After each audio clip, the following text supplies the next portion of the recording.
I just recorded this entire video with my microphone turned off, so... Take two. Hey, happy Friday. This week Microsoft proves that you shouldn't buy any hardware from them, Google's court losses are turning into massive headaches, and Apple had their biggest leak since at least 2010. Welcome to the Friday Checkout.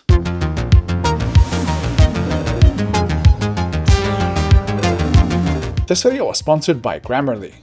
Okay, for my first story of the week, Microsoft just turned their phones into e-waste. The company's Surface Duo 2 is officially abandoned, joining the original Surface Duo, with no more of these phones coming out of the company now that Panos Panay is gone to Amazon. And what's happened this week is that Microsoft has just let the $1,500 Surface Duo 2 that ran Android and came out in 2021 become e-waste. The company only delivered one, and I repeat, only one Android OS upgrade to the phone that it sold for $1,500, and the final security patch ahead of its end of support date is coming on the 21st of October. This means the phone is stuck on Android 12L forever and will eventually be mired in security flaws too. The Surface Duo 2 wasn't even a horrible phone, and some of the re-reviews in 2022 said things like, quote, "my favorite device of the year," though it still never managed to move past the group of some very passionate geeks, and Microsoft's lackluster support certainly didn't help. And now in 2024 the support is over, and that is such a shame. Honestly, I think Microsoft should compensate the users in some way. Google, for example, completely refunded people after they abandoned Stadia, even though that was actually running as a Surface for a year or two. And after this and Windows Phone and Microsoft ban and all the other abandoned devices from the company, I would have a very tough time buying a device that is not a PC from them. Okay, and for my second story of the week, Google has two massive new legal problems. First, the Epic loss against Epic means that Google must give rival third-party app stores access to the full catalog of Google Play apps, distribute third-party stores, and stop requiring Google Play billing for apps distributed on the Google Play Store. That is a complete breaking of the App Store model, though Google can still put some effort into requiring safety and security measures, like how it currently polices the Google Play Store, and it can also charge a fee for that, which is something that Epic didn't want. All of this for now is exclusive to the US and will be mandatory between November 2024 and November 2027, which is pretty soon. And what will happen after 3 years? Will they be allowed to convert back to the current existing Play Store model? I doubt that. That would be really weird. But yeah, if any of this actually passes, it'll be a massive change for Android. Google, of course, immediately said that it would appeal and also asked for a stop on the timelines while that takes place, and so the whole situation may just drag on because it's not quite final yet. And if that wasn't enough, the US Department of Justice also released its suggested remedies to Google being a search monopolist, which includes, for example, a breakup of the company. This is related to the other lawsuit that Google lost, which is related to them paying all the companies like Mozilla and Apple, for example, for being their default search engine provider. Suggestions for a remedy include Google being required to, quote, "share search data with rivals, restricting distribution agreements with browsers like Firefox and device makers like Apple, and breaking off Chrome or Android."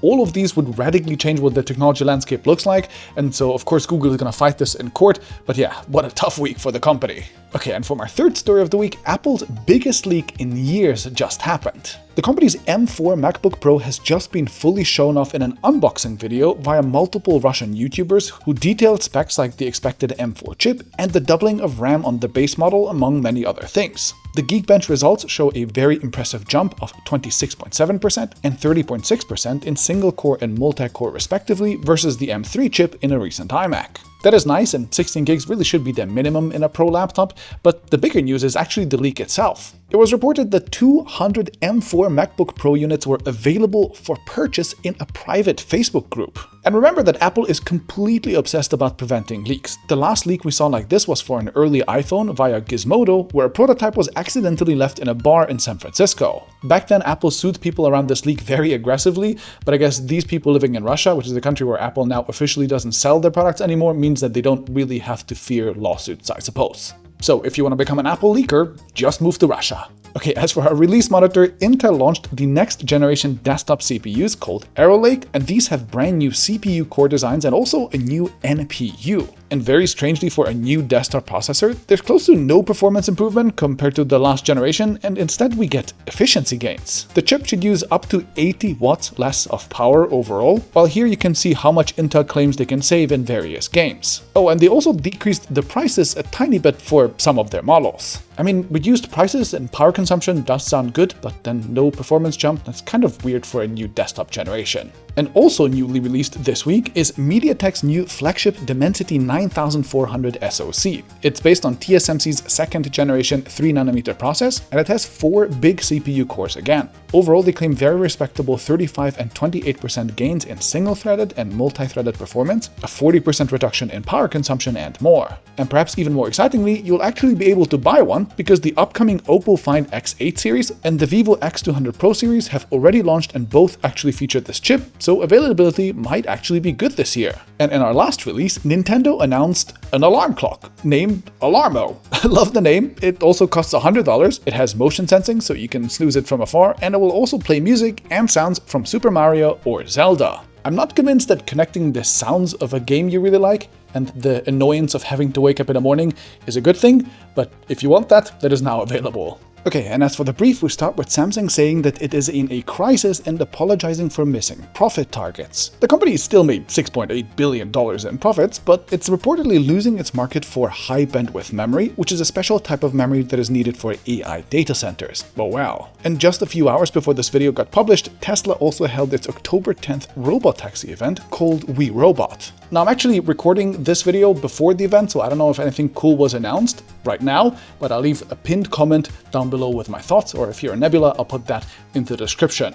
Anyway, moving on, in scary news, a US wiretap system was being targeted in a hack that is linked to Chinese state actors. Basically, AT&T and Verizon built a backdoor for the US government, presumably, which Chinese hackers found and used for months. And this is a textbook example for why encryption advocates, for example, say you can't build a safe system with a backdoor. You can't assume that your opponent doesn't get access to that backdoor that you built into it as well. And meanwhile, also in crimey sort of news, the FBI secretly created a crypto coin to investigate crypto pump and dump schemes, and believe it or not, various government agencies ended up charging 30 people with different finance and fraud crimes. Pretty wild. Then, moving on, Harmony OS Next, which is Huawei's operating system that is supposedly not using Android, has reached a public beta 2 phase for a range of its phones. Now, Android apps will supposedly not work on it, but Huawei has apparently convinced 200 developers, including the makers of WeChat and the McDonald's app, to adopt it. They also claim it might come to PCs too, which might help Huawei move away from Windows and Linux. That sounds like a massive challenge, and to be honest, 200 app makers is not a whole lot so far, but we'll see how this goes. And next, the AI researchers Geoffrey Hinton and John Hopfield were awarded the Nobel Prize in Physics for their work on AI in the late 1970s and in the early 80s. They basically figured out how stuff like neural networks work. And the Nobel Prize in Chemistry yesterday went to 3 people, including 2 Google DeepMind researchers, for using AI for protein folding with AlphaFold 2, which was invented only a few years earlier.